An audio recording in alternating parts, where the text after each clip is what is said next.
Welcome to the Popcorn Innovation Podcast, a special pre-summit conversation series created by Cat Squared and co-branded with Mavens of Manufacturing.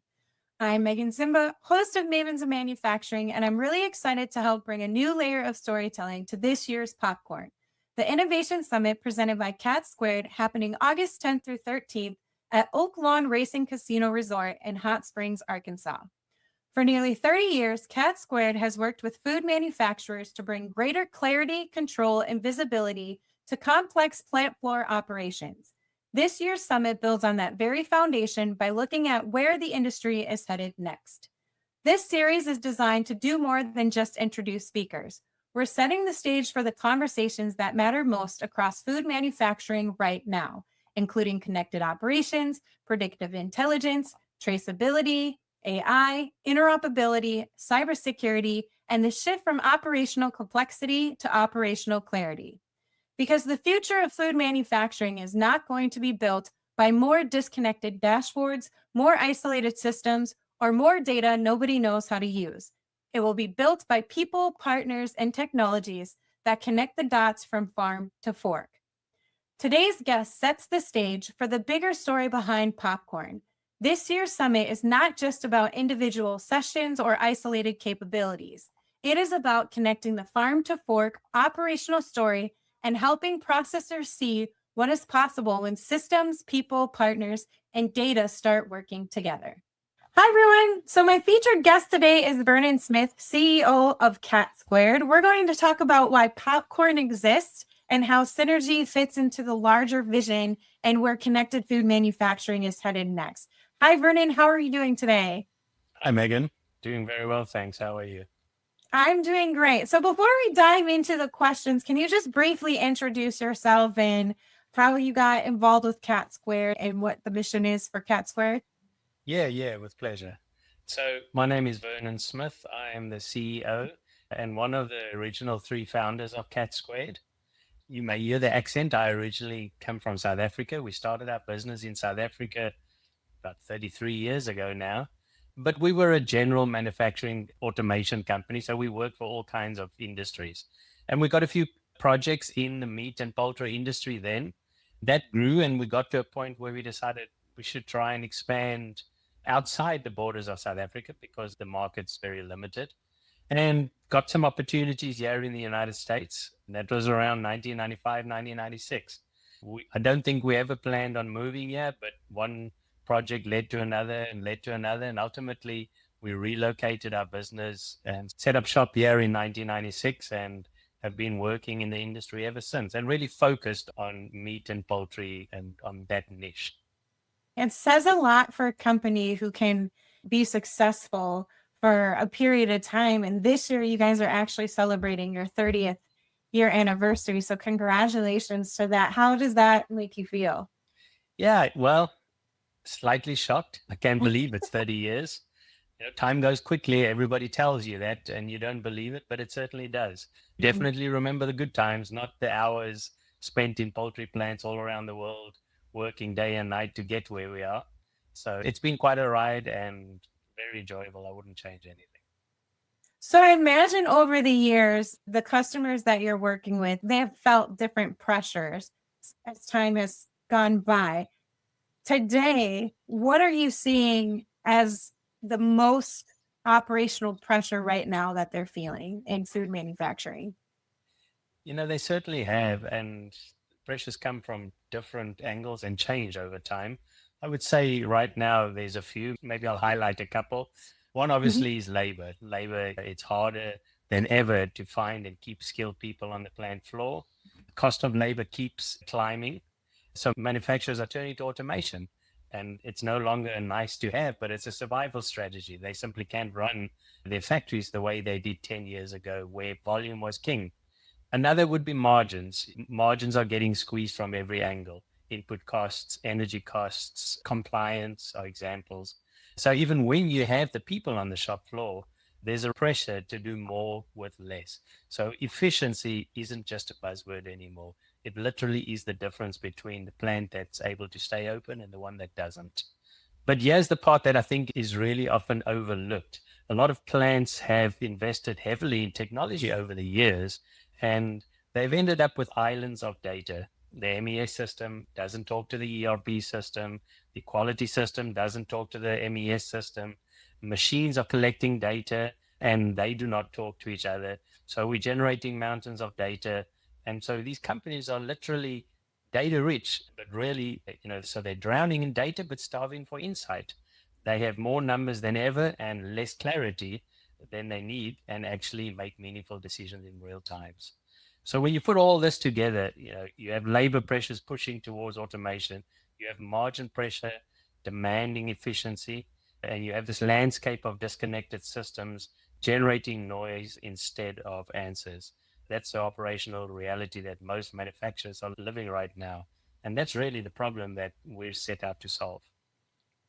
And I think one of the interesting points that you're bringing up is with all of these different data points that manufacturers are collecting, it can really make things complex for them. And one of the themes that the summit that you guys are highlighting for this year is operational clarity over operational complexity. So, what does operational clarity look like inside a real processing environment?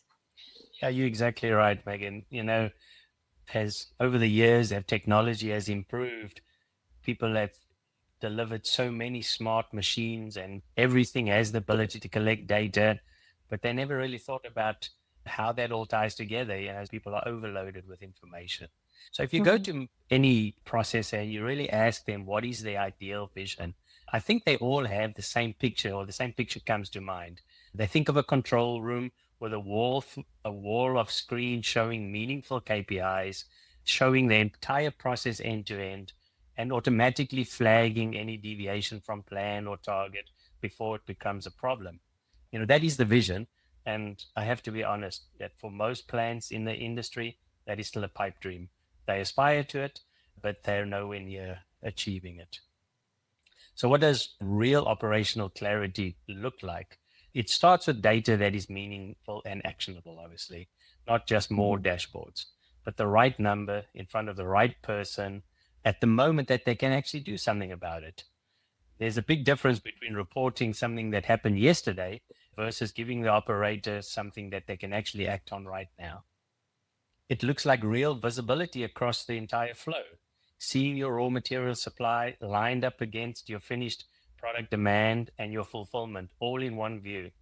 Because when those items are disconnected, you're either sitting on inventory that you can't use or you're scrambling to fill an order that you can't meet. It also looks like real-time visibility into metrics that actually drive the business: yield, efficiency, throughput, etc. When a plant can see those live, something really fundamentally changes. They stop running the plant in the rearview mirror, and instead of reacting to a bad shift after it's over, they're catching the deviation while it's happening and correcting it. That's really a shift from a reactive to a proactive process, and that's the whole game. That's what clarity buys you. And the encouraging part of this is this really isn't science fiction. The technology to make this control room vision a reality already exists today. The gap for most plants is its capability. It's getting the systems together and their data working for them instead of against them.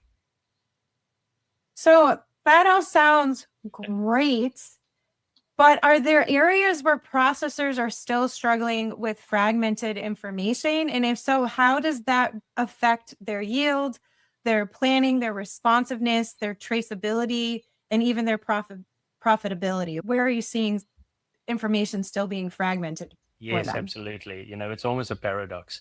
If you walk into the modern plant, it's full of intelligent machines, smart scales, vision systems, sensors on everything, but few of them actually talk to one another. And so you have all this intelligence sitting in silos within the facility. And what happens? People become the integration layer. Someone is pulling numbers of one system, exporting them from another, stitching this together in Excel, and at the end of the shift or the end of the day, producing spreadsheets. And the moment the act has already passed, that lag is where the damage really happens. On yield, you can only see losses after the fact, so you can't correct it while it's happening. On planning, your material and demand data live in different systems. So you're always a step behind. On responsiveness, you're reacting hours later instead of within minutes. And on traceability, assembling a trace and recall process becomes a frantic manual scramble instead of a button press. So all of that rolls into profitability. Every gap carries the opportunity cost that most plants can't even see, because the data to measure it is the very thing that they are missing. They're leaving margins on the plant floor every shift and every day and don't really know how much.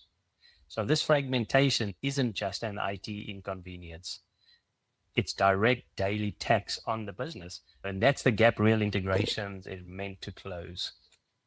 And with a proper integration system, it's going to be amazing how companies can see how they're not only just saving time, but they're also saving money and downtime and being able to be more proactive, as you said, in some of their decision making and more proactive. I want to talk about some of the sessions you're going to be speaking during the summit, because you have a couple that are coming up, and one of them is on Tuesday, and it's actually going to be the closer for that day. And it focuses on predictive enterprise intelligence, which can be a big word for people who might not be in this industry. So what does that mean in practical terms? How can you define predictive enterprise intelligence? Sure. Yeah, let me actually set the expectations a little on that, because Tuesday's sessions are really about the vision behind synergy. And that's a step before you get to predictive analytics. We'll obviously touch on enterprise intelligence, but the heart of the sessions for the day show how you build a foundation that makes everything else possible. So in practical terms, what we're talking about is the full journey of data, starting at the farm, following the product along the supply chain into manufacturing, and even all the way through to distribution. And at every stage of this process, we're integrating those pieces and we're pulling insights out of the data as it moves. That's the whole idea behind synergy, to eliminate islands of data that we talked about earlier on, and through this seamless integration from farm to fork. Because you can't really have enterprise intelligence on top of disconnected systems, the integration has to come first. And when you get this right, obviously the payoff is clarity. The end user finally sees the entire process in one place with insight at every step of the way, instead of fragments of scattered information across multiple systems. So as a technical writer, I really appreciate the wordplay that you guys did with the creation of the synergy name. So it's not synergy as SYNERGY. You're using a C to spell that out, and it connects great with cat squared. So, where is synergy headed beyond plant floor visibility? Because I think the connection there with the actual word synergy matters and means something, especially around forecasting, decision support, benchmarking, and enterprise intelligence. Where is it headed beyond that plant floor visibility? Yes, it absolutely does. And really, this is the exciting part. What I keep telling our team, our partners, and even customers is that right now we're just building the foundation. But the really cool stuff comes once that's in place. Once you have that connected backbone, you can move from visibility to augmented decision making. That means tight integration between decision support systems and the actual machinery on the shop floor. So the insight doesn't just sit in a dashboard, but it really loops back to the process. And this is where we're genuinely in a unique position. Within the CTB group of companies, we build the machinery used in the growing and manufacturing processes, and now we build the software that runs on top of those devices. So very few people in this industry own both sides of the equation. That really lets us close the loop in ways that others can't. So the vision is a tight integration between forecasting, planning, optimization, and the shop floor itself, a process that can really adapt to changes in supply and demand and process capabilities as they happen, not days later. That's where benchmarking and enterprise intelligence obviously comes to play. Once your sites are connected on a common platform, you can compare across plants, regions, areas, etc., and learn your best site does and what your best site does well, and lift the entire network. So really, that's the destination. Visibility is step one, a process that senses and adapts in real time. That's where synergy is going. So throughout your 30 years and your experience, Where do you find processors really feeling the pain of disconnected systems most clearly? The pain really shows up in a lot of places, but maybe a few examples stand out as primary examples. And these obviously cascade into one another. The first one is lack of visibility that we've talked about. They simply can't see what's happening across the process in the moment. So they're working with fragments of information. This feeds into the second pain, which is delayed decision making. When the picture only comes together hours later in a spreadsheet, sometimes days, every decision is late by definition. You're managing yesterday instead of right now. And then the third is schedule attainment. When your supply data, your demand data, and your shop floor aren't connected, hitting a plan becomes a constant scramble. You're reacting to surprises instead of running to a schedule that you actually trust. And then fourth, and maybe most importantly, and this is where it really hits the bottom line, is the losses in yield and efficiency. If you can't see where your problems lie, you can't correct them. That is where you lose yield, you lose efficiency, and it happens shift after shift. So those are the clearest examples, but they're really symptoms of one root cause, which is systems that don't talk to another. So the pain isn't abstract. It's a manager who can't see, deciding too late, missing a schedule, and watching margins slip away every single day. So, when those systems start working from the same operational picture, what actually changes? I'd say everything changes because for the first time, the whole plant is operating from a single version of the truth. So the most immediate shift is moving from a reactive to a proactive approach, where everyone is looking at the same real-time picture. You catch the deviation while it's happening, not after the shift is over, and you correct it within minutes instead of explaining why it happened in hindsight. It really also changes how people work together. When production, quality, planning, and these disciplines are all reading the same data, the second guessing disappears. Nobody's arguing about whose spreadsheet is right. They're all aligned on what's actually happening and free to focus on the decisions instead of the data. And it really compounds. Once the systems share that operational picture, you start recovering yield and efficiencies where you were quietly losing those, and you hit your schedule more frequently. And the data you've been drowning in finally turns into insight that you can act on. So I would say, but the deepest change is really cultural. In a plant, it really stops running in the rearview mirror and starts looking through the windshield. That shift from managing the past to steering for the present and the future is what this real integration unlocks. That's a clarity we really keep coming back to. I'm glad you brought that up because I think a lot of companies miss that point when that they're bringing in these newer technologies and trying to integrate them within their system. They really need to have everyone's buy-in. It really does affect the culture of their work environments. Now, one of the things that keeps coming up as a buzzword is AI. And I recently just learned that in food manufacturing, we need to be careful with that acronym because AI can mean a ton of different things. So when I'm saying AI, I mean artificial intelligence, and it's everywhere now. My previous conversation with Deon, he has like back in the day, it was business intelligence. And I was like, oh, yeah, you're right. So there's a lot of definitions around what artificial intelligence is and how it can either help with manufacturers in terms of being more proactive than reactive. From your experience, what role does it realistically play over the next 5 years? Yeah, you're absolutely right, Megan. There's a lot of hype around the word, and in our industry, we have plenty of buzzwords. So I'd like to be grounded in my answer. The realistic answer, I would say, is that AI becomes incredibly powerful, but only on top of connected data. AI is only as good as the data you feed it, and the plant full of disconnected systems and spreadsheets isn't ready for AI. So step one is to still get that foundation in place. But once it's there, I would say the near-term role for AI is augmentation, not replacement by any means. It helps operators see what they'd otherwise miss, spotting a productivity loss or a quality drift, surfacing a root cause of downtime faster, flagging a deviation before it becomes scrap. So it's really the co-pilot that makes good people better and faster. From there, it gets more anticipatory. Instead of just telling you what happened, the system starts telling you what's likely to happen, forecasting demand, predicting maintenance, optimizing the schedule against real conditions. That's where you move from visibility to genuine decision support. But I would push back a bit on the idea that AI runs the plant on its own in the foreseeable future. In food manufacturing, with safety and traceability on the line, the human will always stay in the loop as far as I can see. The realistic win isn't an autonomous plant. It's a plant where people are dramatically more informed, more proactive, more confident in every decision they make. And that's achievable, and it's a lot more valuable than the science fiction.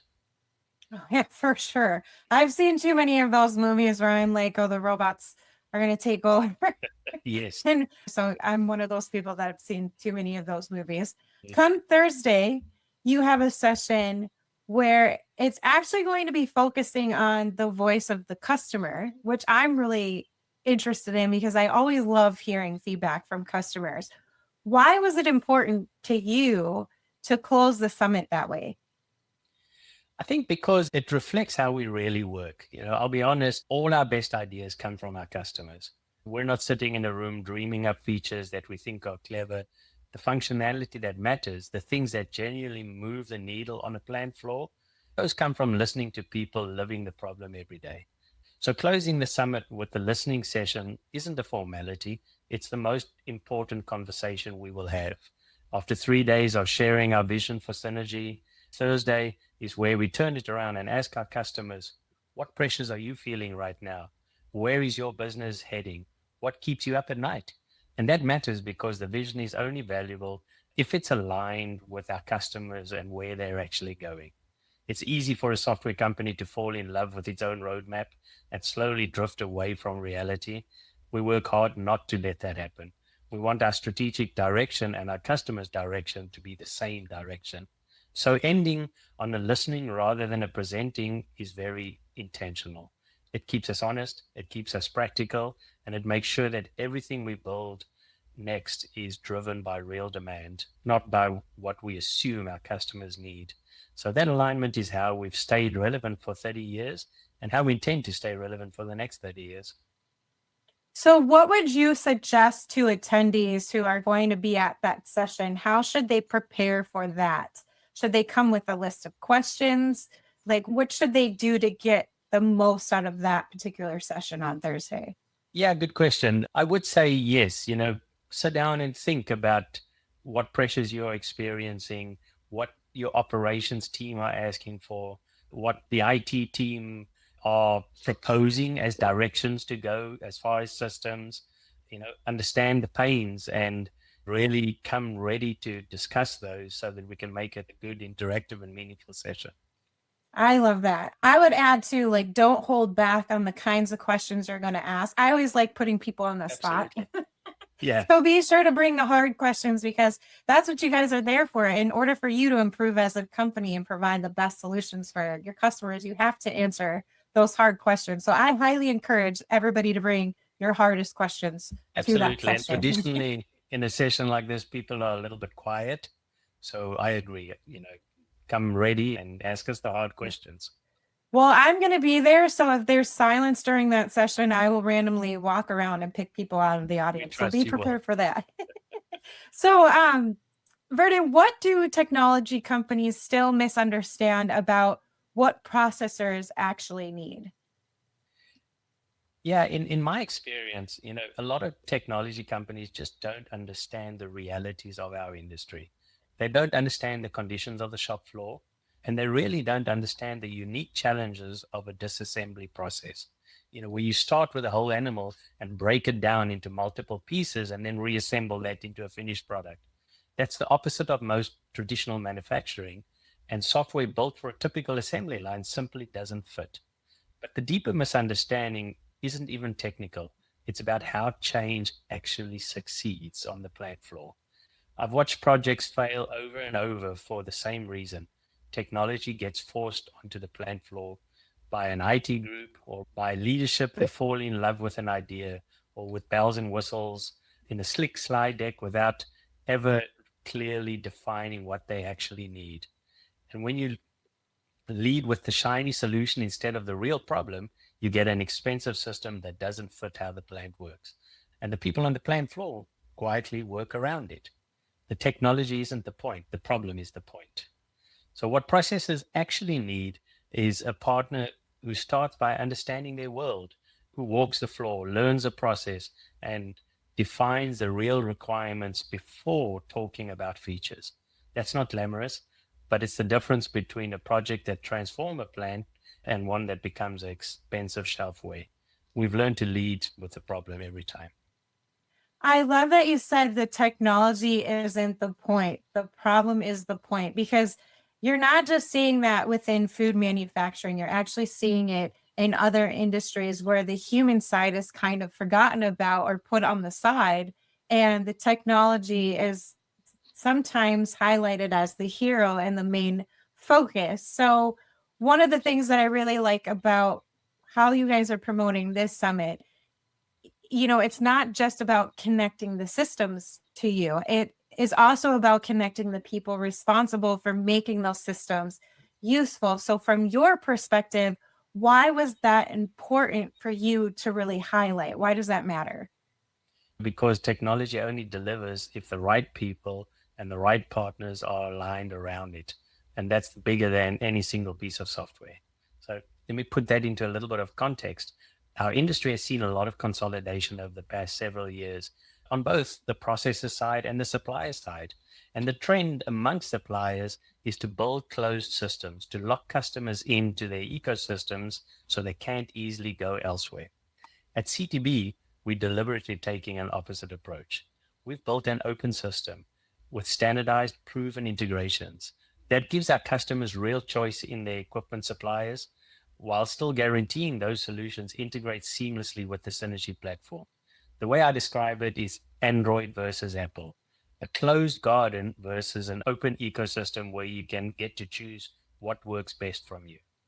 And underneath, that is the principle we feel strongly about. Our customers own their data. It's theirs. They should have the choice about how they use it and who they connect it to, and not be held hostage by a vendor who treats their data as leverage. So this summit is where we demonstrate that vision in person. It's where customers, partners, and our own people get in the same room and see that they have choices, that the ecosystem is open, and that we're building this system with them, not just selling it to them. You can't communicate that on a spec sheet. It takes connecting people. Absolutely. In terms of cross functional alignment, what role does that play between operations, IT, production, quality, supply chain, and even executive leadership? It's really everything. And it's usually the real reason projects succeed or fail, far more than technology itself. If you think about who touches a system like this, operation needs it to run on the floor. IT has to support it and secure it. Production and quality depend on the same data, often looked at through different lenses. Supply chain is upstream and downstream of everything, and leadership is funding it and expecting a return. When those groups aren't aligned, you get exactly the failure I described earlier. IT or an executive falls in love with the solution, drops it on the plant floor, and the people who actually use it were never even part of the conversation. Real alignment means they all start from the same problem definition. Operations and quality help define what they actually need. IT makes sure that it fits their environment. Supply chain is connected end to end. The leadership backs it with a clear understanding of why. When that happens, you're not forcing technology onto people, you're solving a problem they help define. Alignment isn't just a prerequisite for technology, it's one of the biggest payoffs of getting it right. I've talked to several companies where when they first introduced a new technology or product, there was a lot of skepticism from the employees. But once the employees understood the why behind that integration and the addition of the advanced technology and what it did to help make their work easier, it just connected everything and the business became more successful. So I'm glad that you brought that up and made that point. As we mentioned before, this is your 30th year anniversary, which is super exciting. And I want to know and get a better understanding how that specific milestone really connects to where the company is headed to next. Yeah, 30 years is quite a milestone and we are generally proud of it. But really, it cuts both ways. So let me explain. On the experience side, it's usually positive. We've been doing this for a long time and we've earned a depth of industry knowledge you just simply can't shortcut. We understand the shop floor, we understand the disassembly process, we've seen what works and what doesn't. That's 3 decades of hard won expertise behind everything we build. But I'll be honest about the other edge of the sword. For a technology company, a long track record can be a liability. It can mean that you're buried under aging technology stack and millions of lines of legacy code, coasting on your history while the world moves past you. We're very aware of this risk. We refuse to let it happen to us. That's actually what the summit is about. It's where we show our customers that we've combined the best of both, the deep industry experience of 30 years with modern technology and a forward vision of a company that's just getting started. Synergy is the proof. It's how our products and our capabilities are evolving to take advantage of the new technology, not in spite of our history, but built on top of it. So the milestone isn't about looking back. It's evidence that we've stayed relevant for 30 years, and the vision we're sharing this week is how we intend to remain thought leaders in the industry for the next 30 years. That's the real connection, 30 years of clarity, and the clearest vision is yet to come. That is such a great milestone. I'm sure you're very, very proud of yourself and so are your co-founders, because it's hard. Running a business is hard. There's a lot of stress factors involved that nobody externally really sees when you're at the top and trying to run a successful business. One of the things that I admire about Cat Squared and what you guys are doing with this summit, and this is why I agreed to work with you guys when Kathy reached out, is you're really trying to connect the dots through the stories that you're telling and sharing. So I'm curious to know, what do you personally hope people who attend the summit are still thinking about 3 months after the summit? Because I'm sure you've been to a couple other conferences and shows where everything is hyped up leading up to the conference and then everyone's involved, but there's not really a clear connection between the presentations, the panel discussions, the introductions, and then it seems like everything kind of falls to the wayside a week or two after the show closes off. So what do you hope that people keep thinking about 3 months after they attend the show, and how are you going to keep them engaged? Yeah, you're exactly right. We're really trying to weave a storyline through the summit and tell a connected story rather than have death by PowerPoint, as you've seen at many summits like that. So Mhm. if you ask what would we like customers to remember when they leave, it's actually an easy question. The entire goal of the summit is to bring our customers along on our vision of the future.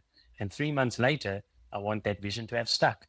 So we obviously want everyone to have an amazing time, hot springs, Oak Lawn, the whole experience. That matters. But the lasting thing, the thing I hope that people are still thinking about long after the summit, is the vision itself. I want them to leave believing in where we're headed. I want them to have made the decision on their own minds that the C2B group and our partners are the right team to align with for their journey to the factory of the future. Not just a software vendor they bought something from once, but the partner they're going to build the future alongside with. So if 3 months later, a customer is sitting in a planning meeting, thinking about their own roadmap, and synergy and our vision are part of how they're thinking about what comes next, then we've done exactly what we set out to do. That's success. That's the whole point of the week. Well, Vernon, I am so excited to attend the event in August. Again, it's August 10th through 13th. You guys have a wonderful list of speakers and topics that you're going to be focusing on for the event. And I'll be sure to share the agenda once this conversation is over with. And real quick, if you have not registered yet, here's an easy way to do it. Just scan that QR code in the corner there. And we hope to see you guys at the event. Make sure you're prepping your questions. There is an app. Once you register, you will get prompted to also register for the Brella app. You can start networking before you even show up at the event. and get connected with people. So I know personally when I'm traveling by myself and show up at an event, it can be intimidating to connect with people you don't know. So get to know people before the event. Make sure you connect with them, ask questions. Vernon, is there anything else you would like to add before I let you go for today? Thanks, Megan. No, I just wanted to thank you. We're really looking forward to your contribution to the event and what you've already done. It's a new format. We've really changed things up, and we're excited to see how it's received. We're confident it'll be received well. So, yeah, thank you very much. And we're excited to see everybody in Hot Springs. Me too. Well, Vernon, thanks again. I appreciate your time in giving us a little inside look before the actual event. So, again, to anyone who is interested in attending, please make sure you scan that QR code in the corner. And I just want to thank you guys for your time and thank you for tuning in. Make sure that you are available next week because we have another great episode for this series coming up. I'm not going to tell you who it is yet. I'm going to wait and you can tune into the content. Thanks again, Vernon. Cool. Have a great one, everyone. Thank you. Look after yourself. Cheers. That wraps up today's conversation in the Popcorn Innovation Podcast series, brought to you by Cat Squared and co-branded with Mavens of Manufacturing. The bigger story here is not just technology. It is how food manufacturers, processors, producers, partners, and operational leaders are working together to connect the dots across the full farm-to-fork life cycle.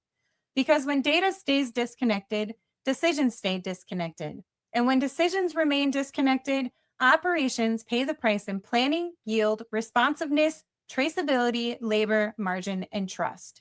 This year's summit is designed to bring these conversations into the same room, enabling the industry to move from operational complexity to operational clarity.